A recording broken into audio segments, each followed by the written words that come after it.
Okay, we're here with Adam Tirapelle. Adam, welcome to the podcast. Thanks for having me. Absolutely. Now, you are certainly famous in Illinois for wrestling at the University of Illinois, but you came from California, and I don't know if you were the first to start that pipeline of California to Illinois, but how did all this get started for you? I mean, you have a huge wrestling family. Your dad and your uncle were coaches, but how did you get involved at an early age in the sport? So, like you said, my dad was my coach. He wrestled in high school because his brother, who was 2 years older, I want to say, but only a year in school, was out for the team.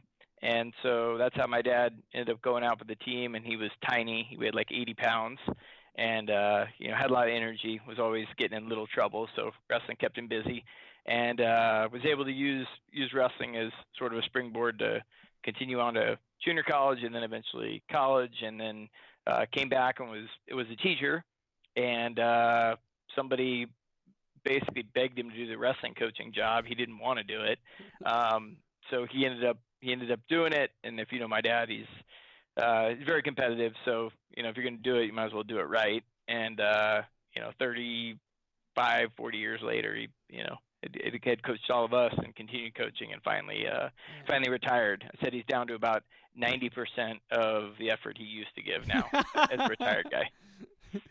Now, did he start at Clovis? No. So we started. My parents are from Placerville area, between Sacramento and Lake Tahoe, and we grew up in Sacramento. My dad taught at an inner city school, Hiram Johnson, in Sacramento, and we went there because he taught there, and that's where the wrestling program was, and that's where everything was at. So we grew up in a very very diverse background. Enjoyed the experience. Had kids sleep over at our house when I was a little kid. On the team because their parents. My dad wasn't sure if their parents would get up and bring them to the tournament in the morning. So it was a good. It was really really good experience. And so that's where I did most of my wrestling until I was a senior in high school, and then we ended up moving down to the Clovis area. My dad got a job down here, and then that's where my brothers ended up going through Clovis High. I didn't realize you went there for the first 3 years. I thought you went just your first year and then transferred. So you spent most of your time at that first high school. I did, yeah. Yeah, grew up, born and raised Hiram Johnson, and all the way through my junior year, and then my senior year, my family wanted to move. My dad put a lot of effort into wrestling program and youth program, and I mean, when you're doing it yourself, any coach would tell you it wears you out, and it's hard to keep doing it over and over again. So I have a younger sister who was playing volleyball and softball at the time, and then I have two younger brothers, and then he just couldn't see himself putting in that same time and effort into doing it all for them, and city schools were struggling a little bit in Sacramento, so I had the opportunity to move down to the Clovis area and always liked the area, so that's how my family ended up down here. Yeah, it's funny. I grew up in the Midwest, small farm town of about 6,000, and from what I hear, Clovis in that area is kind of like Midwest country to an extent, like farmland. And yeah, very much. Most people think of Southern California and Bay Area when they think of California, and that is obviously a large percentage of the population. But Central Valley is very much it's about as Midwest as you can get in California. Yeah, and that's our area. Very big agriculture we called the Central Valley of California, between the two mountain ranges and the coast. Said tons of agriculture here. Raisins, grapes, almonds, tons of the world's almonds come from here. So yeah, that's the area, and it's very much like I said, it's very much as Midwestern as you're going to get for California. Sure, maybe not the winters, but all the good qualities, right? The blue collar, tough labor, that kind of thing. Yeah, exactly. Yeah, and like I said, more of a family atmosphere. I know Clovis in particular, a lot of families move to the area just because of the schools and because of the involvement in sports, and not just sports, but it's band, it's everything. It's all the extracurricular, and everybody's involved. Right. Okay, that makes sense. Now, one thing I couldn't tell from doing the research was, at a young age, did you wrestle because you were kind of forced to, and that you learned to love it, or did you love it first and then your dad said, okay, he loves it, let's go all in on this? How did that all kind of transpire? So my family's a little bit different, especially for, today's day and age where it's all about, doing what you want and having fun, and I'm not going to force my kid to do anything. Like that wasn't how we grew up, and I'm sure a lot of the Midwesterners didn't grow up that way either. You don't just wake up and do what's fun every day. So I wrestled because my dad did it, and I was around it, and I didn't always love it. I'm sure there were times where I wanted to do other things, and so other things are more fun. But it was just sort of expected in my family that, hey, you're gonna wrestle. But there was never really a lot of pressure to win or to be the best. I was very competitive and wanted to be good. But it wasn't about winning. It was about, putting forth a good effort, practicing, competing, giving a great effort, in practice and on the mat. And, later you learn that, it's probably more for life skills than it is for, being a great wrestler. I mean, as much fun as it is to win a state championship or national championship or even Olympic, championship, it's really not an end game. It's the development process, and you enjoy doing it. And I use a lot of those skills now. So Yeah, no, I absolutely. I think that's the whole theme of the podcast is that the lessons you learn go way past the sport, and we'll get into that near the tail end of this. But I'm curious. You're obviously a super competitive guy, and I've even heard you say in interviews that sometimes you have to be on the extreme of like not crazy, but a little bit crazy to get the results you want. And yeah, I know you're like that as a coach, but as a wrestler, when did that first click in for you? Where I don't know if it was like middle school or high school, where you said, "This is all consuming. It's all I care about. I'm 100% in." When did that happen for you? Oh, probably high school.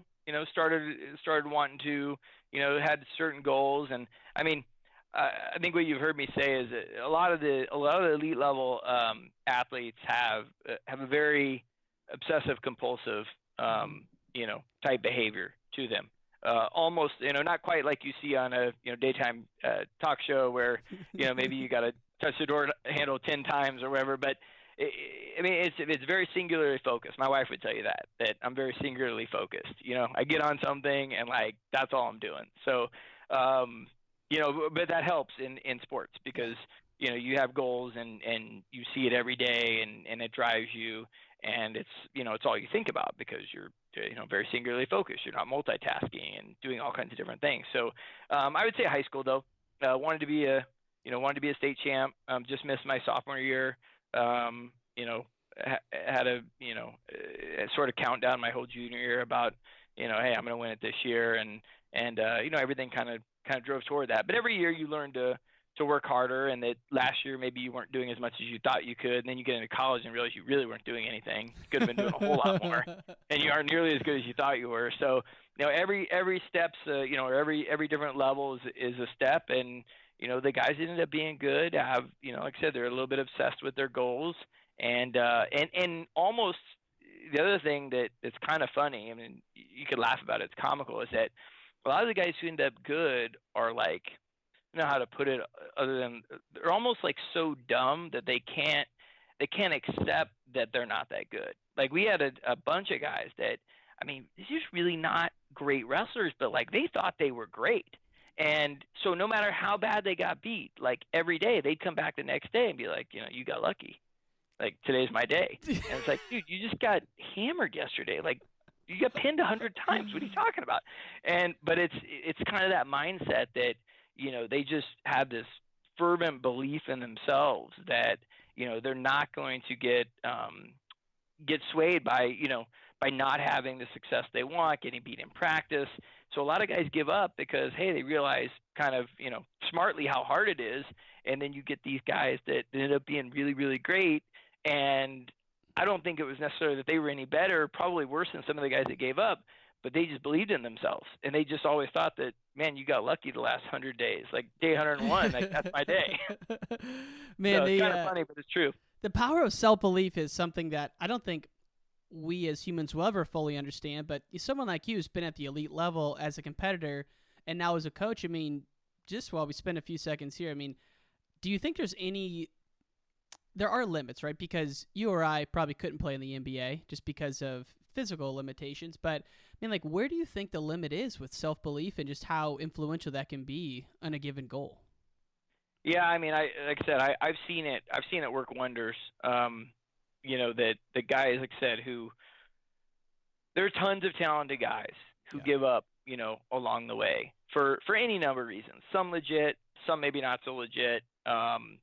School, girls, grades, partying, whatever. I mean, and the list goes on and on and on. But the guys who make it just sort of keep coming back and again, not getting beaten down.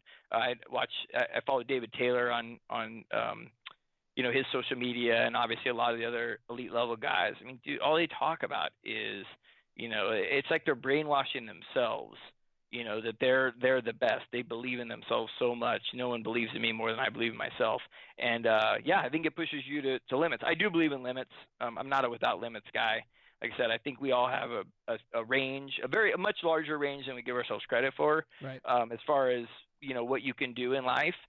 Some guys were just born with 2 left feet, and they just aren't very athletically talented. And I don't believe that those guys could be Major League Baseball players or, NFL stars, but you do have a wide range, and that self-belief and things like that, the obsessive behavior, the willing to push yourself beyond, normal limits can help you get to the top of your own. I mean, I don't think no matter what I did, I was going to play in the NBA, but with the same type of attitude and effort that I had in wrestling, maybe I could have been a pretty good basketball player for what I had, for being 5'6", and, but that's kind of that's just how I see it. Yeah, no, I think it's well said, because certainly there are limits, and it's a dangerous thing to think that there aren't, but at the same time, putting any type of cap on it can be dangerous as well. I mean, just think about all the guys. Tervel Delagnov comes to mind, where very average high school career, did better at the end, but no one in a million years would have said 2-time Olympian. And so it just,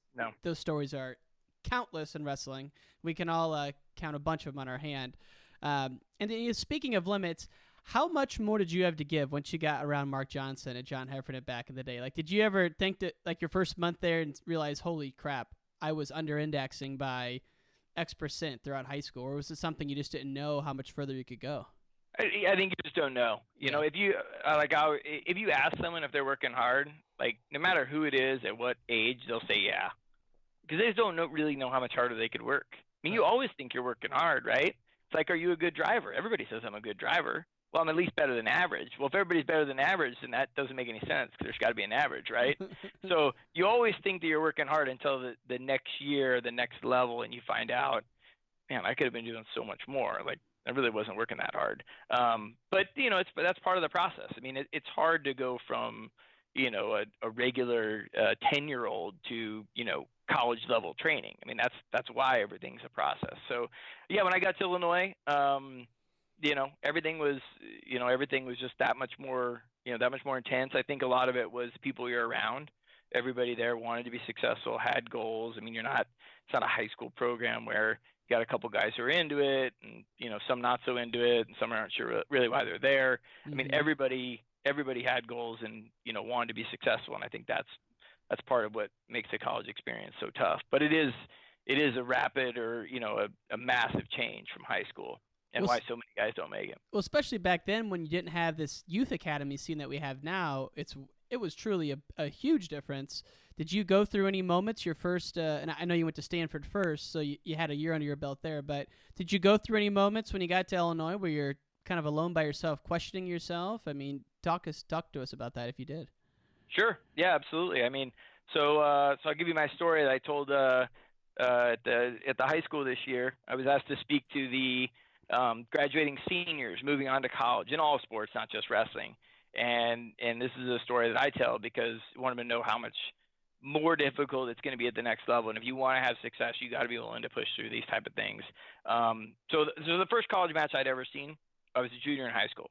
It was, I think it was on VHS, and it was me and my high school buddy, and I think it was Iowa State, and we watched it on VHS, or on tape delay. It was probably not even during the season. So that's how familiar I was with college wrestling, and my dad was a coach, but we just didn't have it around, in California. So I got to Illinois. You mentioned I was at Stanford for a year, so I did have a little bit of experience. And the first practice we ever had was on a Thursday, and we'd done our preseason, and we had Thursday practice. And I'll never forget, went with 3 or 4 guys, and all 8-10 minute typical 12-minute Mark Johnson matches, regular matches. He just says go, and then you just wrestle until he says stop, which he's bad with time. It seems to go on and on and on.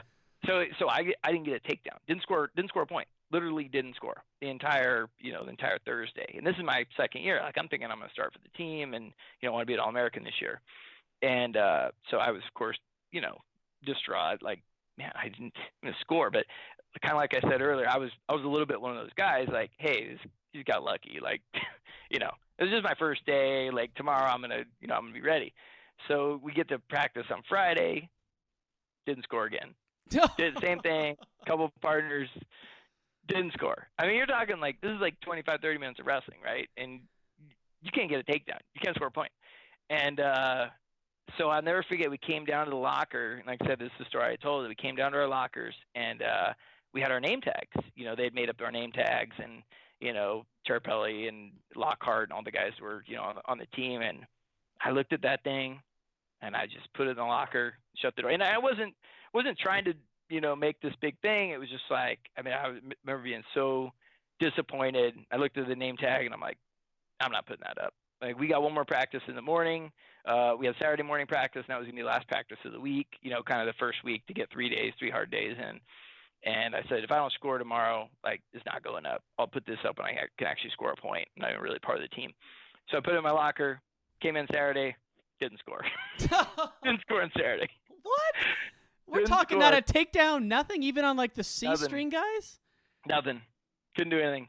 God. So, again, you're talking about you said, just a different level. And it said 3 days. I didn't score a point. And that was a long weekend, reassessing, But, I mean, I was, like I said, I was a little bit of that, pretty confident and, just could always turn it around that now tomorrow's going to, it's going to be different on Monday. And I did score finally on Monday, put my name tag up on Monday and, or nameplate up on my locker. And the thing is, I ended up a round away from placing that year. I was top 12 in the country, almost made All-American. So you can make gains, but a lot of people give up, at the first sign of adversity. Or, I mean, this is my second year, and I was obviously fairly good in high school. So, I mean, some of the guys, I have tons of respect for my teammates. I mean, we have guys on the team that, I mean, they just got their ass kicked for, months, a year, 2 years, sometimes 2 years. And, I mean, those guys keep coming back, like tons of respect for them. And, and then eventually they ended up being pretty good college wrestlers. But, that's the experience. The guys that are now, again, you got these wrestling academies and you do have kids that come in ready to compete at that level. But back in my day, you'd be lucky if there was 5 freshmen in the country that could wrestle as true freshmen and have any type of impact, like 5 total in any school. And nowadays, there's 20, every 25, school, 30. Yeah. Oh my gosh, that's crazy. Now, did Mark or Coach Heffernan have any idea that you were struggling, or they just kind of knew you'd go through that and just kind of let you handle it on your own, or they approach you and? Yeah, no, they. I think they knew, But again, that's part of the. I mean, wrestling's it's a fighting sport, man. You kind of got to see how people handle things. And one of those first couple of days, I remember I kind of almost got in a fight with one of the guys on our team, and I remember Mark was sitting there, like, I mean, this is typical wrestling, right? Like every other sport, they'd be like jumping in, break it up. And I kept shooting, and he kept down blocking with his head. So we kept shooting into each other's head. And I can't remember what happened, but basically he started giving me a hard time. And I was like, why don't you effing shoot? Like, do something. And we kind of started going back and forth. Like, hey, this might get a little bit. Yeah. And Johnson's literally, I'm not kidding, he's 5 feet from us on the wall. And he's just like smiling. He's just like, let's see what happens here. Oh. Let's see how this goes.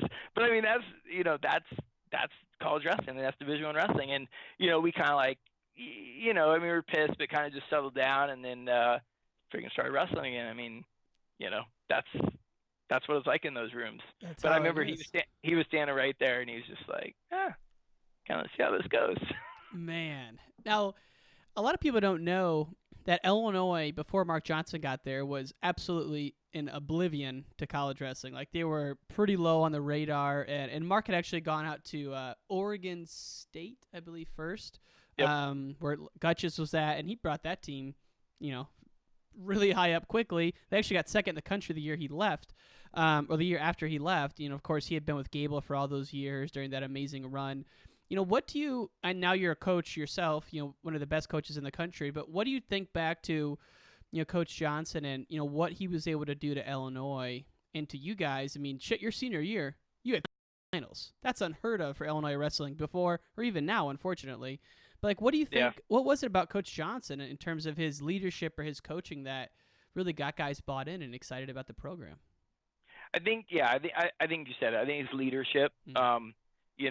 I learned a lot from him as a coach, and what things matter. My dad obviously taught me a lot as well. Sure. But Johnson was not the greatest wrestling mind in the country, right, by any means. I mean, I think he would tell you that. He'd laugh.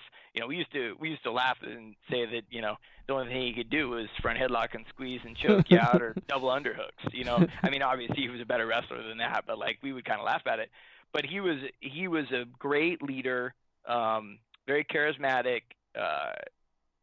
Very, very, we called him the mayor, very popular in the community. He knew everybody. He'd get up in the morning, like 4 o'clock in the morning, go to Gold's Gym, and he'd know every policeman, every firefighter, every person in the community knew him. And if you ran into anybody, it was like, oh, I knew your coach, Mark Johnson. Great guy. Love that guy.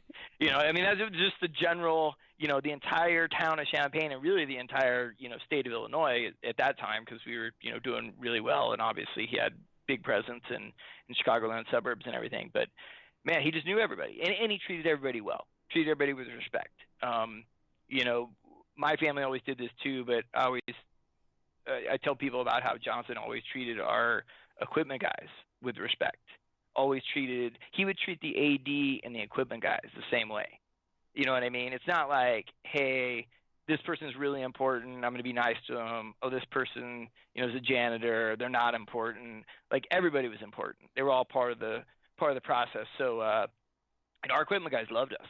I mean, we treat, he sort of set the standard with, hey, this is how, this is what we do. Right. This is how we treat people. Don't let me hear your, bad mouthing the equipment guy, your tutors, your academic advisor. Like, and you didn't want to get called in, believe me. You didn't want to get called in and, having a talk with you. And if you got in trouble, out at night, because it's college, right? I mean, you're going out and doing fun things, especially in the off season. He knew all the policemen. So It was like, you get in trouble, it goes right back to, them. And they would typically, they'd cut you a break because they liked him, but they'd go back and tell him, like, hey, listen, I got so-and-so, and then, you'd be in trouble. But like I said, his overall understanding of how to be a public figure, not a politician, but a public figure, mm-hmm. I think went a really, really long way with the wrestling program, because everybody liked our program, liked him, and were very supportive, and we got a lot out of that. Man, how important is that in college wrestling now, to have more people who are public figures who are doing things to promote and go above and beyond? You don't see it enough, I feel like, in my opinion. No, I think it's everything. I really do. I mean, I think, like, I just was reading like Chris Bono and the jump around thing at Wisconsin. And I mean, just building that support in the community. I mean, listen, football has an army of people to do this stuff for them. Mm-hmm. If they didn't, it would be important for them to do it as well. But they have a marketing department. They have all these people doing this stuff for them. Same with basketball, especially at the bigger schools. But, like, you have to be a face of the community. I mean, that's how you garner support. You don't know how many people supported Illinois wrestling that didn't have anything to do with Illinois wrestling. One of the guys who was probably our biggest supporters, still talk to today, was a horticulture professor and played basketball at Rutgers. He was one of our biggest supporters. And he had nothing to do with wrestling, but he loved the program. He got to meet Mark. He liked the way that, he liked us. And that's how you get support, because you're only going to grab so many wrestling coaches, high school wrestling coaches and current wrestlers. Like, how do you bring in other people to support, and especially your administration? How do you get them on board with wanting to support your program? And being a public figure and going. I mean, Mark would go. Again, I found this out later. We didn't know exactly what he was doing throughout the day, but I mean, he'd be at Rotary Club. He'd be speaking all week long at different things, out shaking hands, talking to people. So really learned a lot about just, not just coaching, but business and how to make relationships and have that drive your business or your program. I heard other people say Rob Cole very similar in that way. He's always out speaking, and look what he's done in 30 years. I mean, got to Cornell around the same time that Mark got to Illinois, maybe a few years earlier, and he's still there. But what a turnaround! And I had Mike Gray on the show last week, and he was saying that Coach Cole is still at like Rotary Club meetings and things like that, and just speaks to the kind of outreach that they have at those schools. Yeah, 100%. Yeah, there's so many of those guys. Like, I know Jack Spates people used to always give Jack Spates, or at least in my circles, a hard time. Like, oh, Jack, he doesn't. Dude, Jack was a great coach. Like, let me tell you, Oklahoma has never been as good as when Jack Spates was there. Right. And he probably, again, was not your all-time, wrestling guru as far as knowledge of wrestling goes, but he got all the other stuff. He totally understood how to talk to people. He played guitar, how to sing. He did all kinds of stuff that people liked him. They wanted him around. They wanted to be part of the program. And when I was in college, Oklahoma was good. Yeah. Every year they were, third, fourth, second, fifth in the country. And, a lot of bad mouthing of Jack, at least as far as I can remember, from the outside. Mm-hmm. And ever since Jack's been gone, they haven't done as well. And they had a great RTC at those eras, too. Exactly. It's not all. Again, it goes back to stupid wrestling and thinking you have to be, a national champion or an Olympic champion to be a good coach. Like that's just one small part. And these guys that get the other things, Brian Smith at Missouri is another one.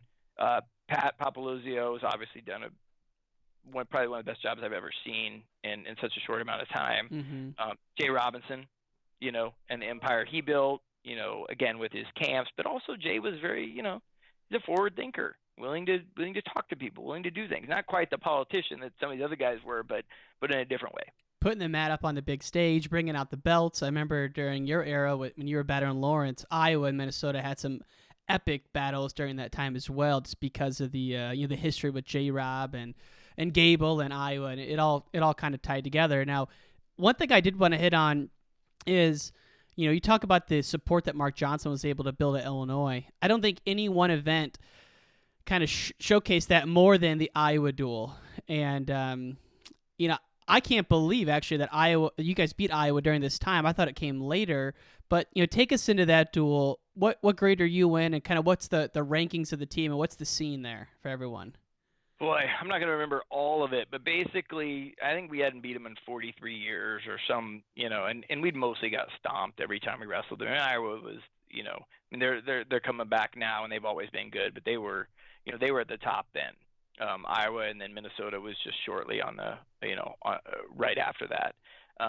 But yeah, basically they came into Huff Hall, and, we always had good support there. And, I think we reeled off the first, 4 or 5 wins, and then they had a bunch of studs down below. Yeah. Strip Matter and Juergens and Schwab and TJ Williams, who I wrestled. And yeah, it came down to 57 was the last match, and I wrestled TJ right down to the wire. Let's pause it for a second. So you're a sophomore, right? Yeah. Okay, and the funny thing to me is that TJ, Illinois high school legend, went to JUCO in California. You went to high school in California, wrestled at Illinois. So at this point, though, like kind of coming into college, had you ever heard of the Williams name, or were all your teammates talking about how good these guys were since you went to school with a bunch of Illinois guys? Okay, so you want to hear the TJ Williams story. So this is basically probably one of the reasons how I got to Illinois. Oh, really? So we were at the Junior Nationals wrestling Fargo, which used to be the only game in town. It was, it still is a great tournament. There's no question, but it was literally the only thing you could do. Okay. So like everybody showed up, seniors showed up, like it was it. It wasn't this, sort of new age where there's always tournaments and, and the overseas stuff. So anyway, we're at Fargo. And my dad, if you know my dad at all, he just walks up and starts randomly talking to coaches because that's what he does. So he walks up and starts talking to Johnson and introduces himself and blah blah blah. And if you watch TJ, and I don't mean this as an insult because TJ was freaking unbelievable. And if you ever wrestled him, you'd know why. But if you watch TJ wrestle, sometimes you would think that he's not that good because he doesn't do that much. I mean, yeah, he's got a good double leg. He's hard to score on. But kind of like Joe Williams, right? You watch him and you go, man, he doesn't always look that good, except for you can never beat him. Like, you just don't understand how good they are and how athletic they are and how hard it is to score on them. So I'm going to wrestle TJ in coming up in one of the later rounds. And apparently my dad said something like, basically to the same effect to Mark, like, hey, I know this Williams kid's supposed to be really good, but he just doesn't look like he's that good. And I think Mark turned to him and said, if your kid can even stay within 8 points of him, I'll be impressed. And I ended up losing like 8-7. It was like last second. TJ beat me every time. No matter, it was 8-7, 2-1, but he always beat me. But it was always super competitive, but he'd always end up on top. And so Mark and my dad were kind of sitting close to each other, and match happened, and I barely lost. And I think Mark was like, geez, everybody's recruiting this Williams kid. I think he kind of knew that he wasn't gonna be eligible right away for Division I level, and so that's kind of how the whole recruiting process started. Wow. Right there. And so I owe it to TJ. I didn't know that backstory, and then fast forward probably 3-4 years at this point, you're ranked 8th as a sophomore. This match, you're not kidding when you say in the YouTube video. You have a great YouTube channel, by the way, but you weren't kidding when you say that it goes down to the wire. Oh my God! I mean, to me that was 2. I mean, I don't know if you had it replay what would happen, but that thing literally came down to the wire. Yeah, I don't know. I just always I remember being irritated, obviously, because I wanted to win and win it for the team. That would have solidified us winning. But I remember always thinking, like, if that was in Carver, he would have scored that 100 times out of 100. Like they would always get that call, and we're at home in front of our crowd, and like it's super close. There's no question it was super close. I mean, It definitely could have not been a takedown as well as it could have been a takedown. But we don't get it. And I'm like, okay. So you wrestle in their place, they always get it. Yeah. And in our place, we don't get it. So, yeah, no, it was it was a great match. And said every match I wrestled with TJ, they were always really good matches. He ended up always coming out on top, but just couldn't quite crack the code. Well, he only lost one match ever in college, so obviously you're you have one of the best careers of that era as well. So no shame there. And kind of what I was getting at to the first question was, yeah, Huff Hall was 9,000 people. Illinois, who up until Johnson had taken over a few years early, caught 6-7 years earlier, wasn't even on the map. Now they beat Iowa, and this is during the decade. Like, Iowa won 9 of 10 titles in the 90s, even after Gabe Blood left. And this is 99, 2000-ish. So it's like unbelievable what Coach Johnson was able to do, and you were obviously a huge part of that. You lose, and the Nationals your junior year in overtime must have been a heartbreaking loss because you probably already felt that you were doing everything you could. Going into your senior campaign, where are you at mentally, like coming off of that Nationals and going into it? Like, are you the same, or are you up another notch if that's even possible? Yeah, I remember being really disappointed just because, again, if you haven't wrestled at that level, like, it's not like youth, and you see it every year now. It's not like, oh, you got second in the Nationals. Like, next year you'll be right back in the finals. Like, I mean, look how many guys have been multiple-time national champions and don't place as seniors. Mm-hmm. I mean, it's just that difficult, and wear and tear on your body and all the things that happen. So I just remember being really, really disappointed because I was so close to winning, and just knowing, hey, there's no guarantees. Like, I get hurt next year. I mean, anything could happen, and you don't get another shot. I mean, you get your couple of shots, and that's it. So I think that was probably my initial thought, and kind of sat on it for a week or so. But I just remember thinking, hey, I talked to our little student reporter at the end of the tournament there, and I remember telling her, like, hey, I got 365 more days till next NCAA championship, so I'm gonna be ready. Yeah. Like, this will be my last one. So do everything from now till then, get prepared, and and let chips fall where they may. So you just went right back into it. And outside of the physical work, which we can all probably imagine how grueling that was. You seem like a pretty cerebral guy. Were you doing a lot of visualization or any type of meditation during that time to kind of get those mental reps in? I think I don't know. I think just frame. I remember thinking a lot about how do you position, how do you think about it in your mind? Like, is this like your last chance in a negative? Is it glass half full or glass half empty? Is it like your last opportunity, and if you don't make it, you've blown it? Like, your career was for nothing? Or the way I tried to look at it was, I love doing this. Like, I'm not going to be able to do this after this year. I love being a part of the team. I love wrestling in front of our fans. I love wrestling in front of big crowds, the NCAAs. Like, this is my last opportunity, but not an opportunity to win, but opportunity to perform, opportunity to enjoy this experience. And sometimes you lose track of that, instead of the OCD and how hard it is. And, you're driving. And I've heard a lot of athletes say it too, that, you kind of lose perspective and forget to enjoy at least what you're around, because it'll be gone in a heartbeat. I mean, it's been 20 some years since I wrestled, and I mean, not quite since the Nationals, but 20 some years since high school, and about 20 years since college now, getting close. And so I just looked at it like last opportunity. That, hey, I love doing this. Try to keep it positive. I think I had a better frame, around the season. I did end up getting beat in the Big Tens, and I don't think I let that affect me maybe the way it would have in a previous year. I do remember talking to Johnson at the beginning of the year and saying I was going to take it a little slower, which he didn't necessarily agree with, but I think he understood that I knew what I was doing at this point. And I just said, hey, I've won everything else, man. I've won the back then it was St. Louis Open, Missouri Open. Won the Vegas tournament. I was outstanding wrestler, I think, as a junior. I've won everything. Like, I've won the Big Ten. The one thing I haven't won is the Nationals. I want to go a little bit slower, not quite be so top form, in November, December, and try to build into that for February and March. And we're gonna end up working out. Man, I'd say so. I mean, in the finals, you had Lawrence, who you guys had battled the previous year in the semis. And as I was watching that match, when you beat him in the semis, it was at Carver. I'm like, why is everyone cheering so much for Tirapelle? But then I realized that Iowa and Minnesota were in that team battle your junior year. So yeah. You were no stranger to Lawrence. And I think, at one point in the third, you had Granby out. You were up 3-1.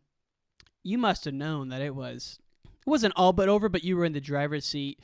How do you coach your wrestlers in those type of situations when you're up 3-1? Is it kind of the go, or wrestle smart and tactically at that point in those super, super high-stakes matches? Yeah, I think you always want to be, there's definitely a tactical element to wrestling. Right. Anybody who says there's not just doesn't get it, because, you want to wrestle hard, there's no question, but it has to be dictated a little bit by, by the score and what's going on. But I think it's more, again, that glass half full, glass half empty. Are you trying to protect your lead, or are you thinking that, hey, I score one more time, this match is over? And that's kind of where I try to get, wrestlers. And it's kind of how I thought of it, and what Mark and Jim would always say, hey, put the match away, ice the match. You score one more time, like, they basically given up. I mean, they know they're not going to take you down 3 times. It's just not going to happen. Right. So rather than try to hold on, then get down to where you're, okay, 30 seconds left, they score, you don't get away, now you're in overtime, try to put the match away. Try to be aggressive, smart aggressive, but don't shift into a defensive mode. You can do that in the last 10 seconds of the match. You still got to keep wrestling. But until then, like, hey, be thinking, I score, they give up. This is the end of the match. So that's kind of the mindset. That's kind of where you're at there. And, after the Nationals, you've had probably, and maybe even more successful of a career after wrestling. You have the SEMA as a financial advisor, which is extremely rare. I used to work at Salesforce, and we sold to a lot of RIAs. And didn't come across too many that had that. So that's obviously a huge feather in your cap. But then as a coach, one of the most accomplished high school coaches of the past 15, 20 years, and I would like to spend the next 10 minutes on this as we wind down, but let's just start with this program. I don't even know what it is, so I'm genuinely curious. What is the Winner's Circle program, and is that just the way you run your high school program, or is that a separate academy you run? Kind of talk us through that. Yeah. So what ended up happening was I came back from I finished wrestling, went to grad school, got my MBA, ended up doing some investment banking stuff in Southern California for about a year and a half. Ended up, as life would have it, things happened. I ended up back in this area, and started helping my dad coach a little bit, just on the side. Well, for Clovis High, this is right after my youngest brother graduated. And so kind of stables had emptied a little bit. They'd kind of, and we were down.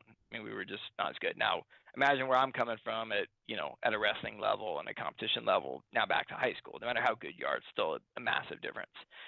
So we wrestled that year, and we weren't very good, relatively speaking. And I just remember being really frustrated because, number one, we weren't that good, but it was just such a different level than what I was used to, as far as training and intensity and goals and everything.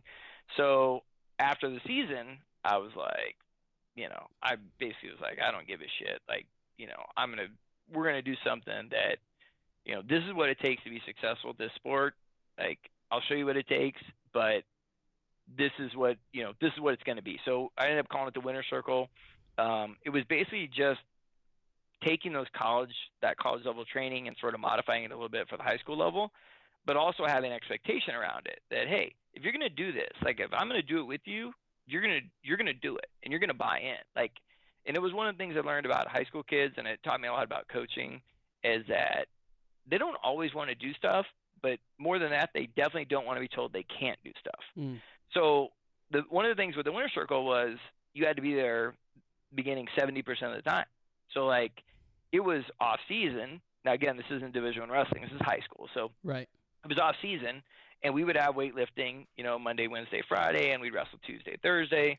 But you had to be there, basically call it 4 out of 5 days, at least 4 out of 5 days every other week. Is this the summer? Or is this like the spring semester? This is the spring. Okay. This is the spring and then into the summer. Okay. And I thought, man, we maybe have like 4 or 5 kids that want to do this. And that's fine. I didn't care. Like, hey, I'll work with the 4 or 5 that want to be good. Well, we ended up with like 20-some kids. And like it was just a really eye-opening experience that they'll do a lot more than you think they'll do if you have an expectation and you're willing to do it with them. Basically, you're willing to give, they're willing to give. But they didn't want to be kicked out. Like nobody wanted to, they don't want to be told you can't come, because that was my thing. Like most coaches had always done like, hey, we're going to do off-season training. Hey, come when you can come. And I open was like, mat, like, yeah. Yeah, no. See, I'm not an open mat guy because, I got to get over there from work and go in the wrestling room. And I feel like I'm volunteering my time and experience, that I've learned over the years, which is pretty decent, I would say. And, hey, I have a lot to offer you, but you're going to commit to doing this or you're out. I don't want you here. I don't want you coming in when you can come in. I don't want you weightlifting when you can weightlift. I want you either deciding, I want to do this, and this is what, not that it's the only thing I'm going to do, but I'm committed to doing this because I want to be good, or I'm not committed to doing this. And that's fine. Either way, you make a commitment. But you're just not going to wake up every day and decide whether you feel like coming to practice or not. And so anyway, that was kind of how the Winner's Circle started. So I just called it the Winner's Circle because it was like, hey, you're in this thing now, you're going to be in the Winner's Circle later. Like, I love it. That's what it was.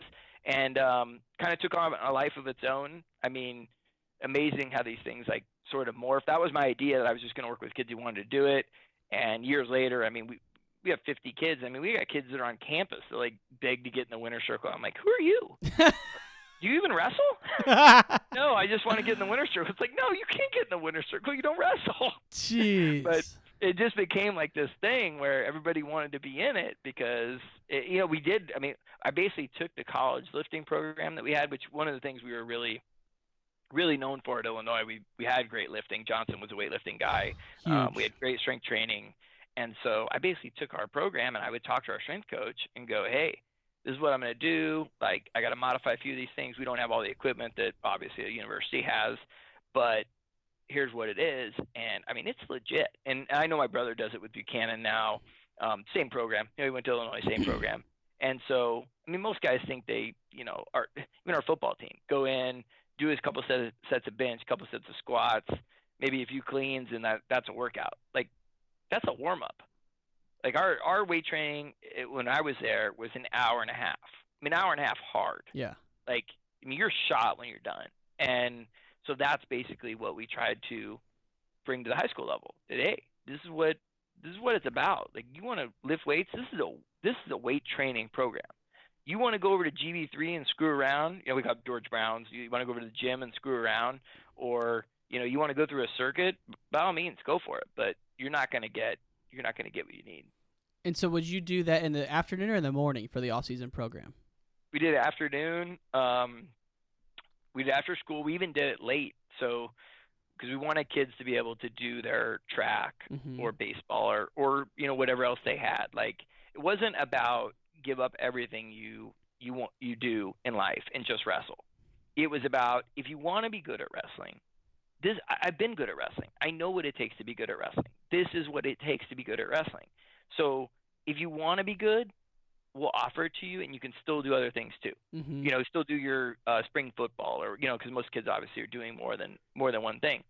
So that was how it started, and I think we did it when we first started. I think we did it like 7 at night, like 7 to 8:30. Of course, I wasn't married, didn't have kids back then, and yeah, I could just live the sport, So it was like 7 to 8:30, and I think we even went Friday before school, which is like ridiculous for the kids, super early. So we go Friday before school, and I bring in donuts a lot of times for them, and it was an awesome thing. It was sort of my my family until I got my own family. But man, to have a young coach to put in that kind of hours in the off season is unbelievable. It's something you rarely see. Oh so yeah, obviously just lived it. I mean, God, one of the biggest things I've realized is if you find those obsessive people, you are, and I am about this podcast, finding a partner who's cool with the obsession is one of the biggest battles you ever find in life. That is a huge thing. It's kind of an area that I don't think is explored that well in some of the literature about how people who are extremists or obsessive people can live happily with others who aren't. Because sometimes I'm sure you see that at work. I mean, you probably work around a lot of successful people, but not all of them are ultra winners. So how do you deal with that when you see someone who is kind of giving it half-assed? Is it hard for you not to judge them, or? And this doesn't even have to do with wrestling. I'm just curious. Yeah, I mean, what we do, we're basically doing our own thing. So you can say I started our own, our own RIA, which again, so the podcast is how wrestling has changed my life. For me, it's more how it shaped my life. It was never really an option. It wasn't like I was not a wrestler and then all of a sudden I became a wrestler. Like, I always grew up around the sport, but I didn't realize how many things that wrestling would affect in my life after wrestling.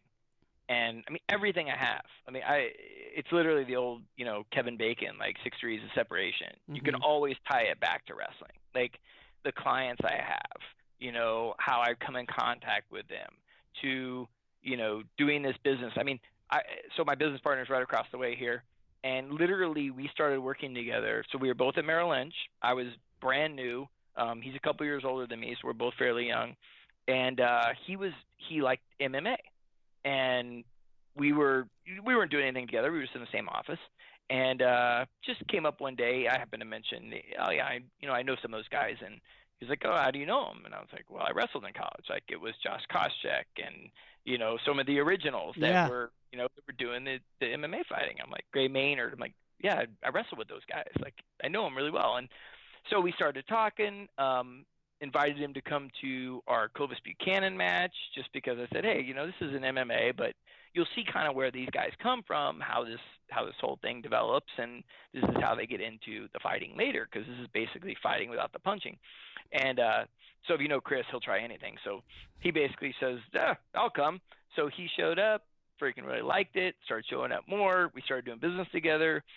A few years later, we left Merrill Lynch, ended up going to Wells, and then 10 years after that, we started our own RIA together. And so literally it all came from me having wrestled with some of these guys who did MMA. I mean, right. And it always goes like that. So wrestling has just done everything for me. It's opened all the doors. It's taught me not to be afraid. Like I said, just doing this, doing this RIA. Like, I mean, we left all of our clients behind. like literally, midsummer. We left everything behind, started a new venture, hoping that, thinking, but again, on day one, you got nobody. Hoping that, hey, people feel the same way that you feel. And, but I think wrestling, again, gave me that ability, that confidence, that, listen, I've wrestled in front of tons and tons of people. I've been in way more stressful situations. Like, this is a big move for me, for my business partner, for my family. But it was like, I believed in myself. I believed in us, and that, hey, we can do this. I've done other stuff that's harder than this. We can do this. And so that's kind of how I hope that answers your question. No, it does. That's perfect. For me, it's, wrestling has been everything, and that's why I try to give back to the sport where I can, because it does so much more for you than just the wrestling. Right. And now that I'm older and 20 years out of the sport, you start to realize all the things that it really did for you. When I could go hours with this conversation, but we'll let you go because I know you have a busy schedule. Where can people find you online?